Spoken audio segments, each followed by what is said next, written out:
টি-20 বিশ্বকাপে বাংলাদেশে না থাকায় দুঃখজনক বলে মন্তব্য করেছেন পাকিস্তানের অধিনায়ক সালমান আগা। কলম্বোয় অধিনায়কদের সংবাদ সম্মেলনে এই মন্তব্য করেছেন তিনি।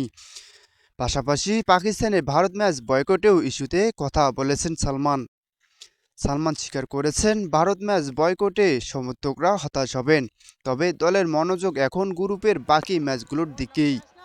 সালমান বলেছেন, ভারত ম্যাচ আমাদের নিয়ন্ত্রণে নেই, এটা সরকারের সিদ্ধান্ত, আর আমরা সেটাকে সম্মান করি। তারা যা বলবে আমরা সেটাই করব। এছাড়া আমাদের আরও 3টি ম্যাচ আছে, সেগুলো নিয়ে আমরা রোমাঞ্চিত। পাকিস্তান কেন ভারত ম্যাচ বয়কট করেছেন সেটা হয়তো সবারই জানা। মোস্তাফিজুর রহমানকে আইপিএল থেকে বাদ দেওয়ার পর বাংলাদেশ সরকার নিরাপত্তা শঙ্কায় ভারতে বিশ্বকাপের দল পাঠাতে রাজি হয়নি।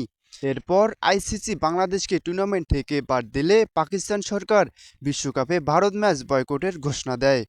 টি-20 বিশ্বকাপের বাংলাদেশ না থাকায় নিয়ে সালমান বলেছেন, বাংলাদেশিরা আমাদের ভাই, পাকিস্তানের প্রতি তাদের সমর্থনের জন্য আমরা কৃতজ্ঞ।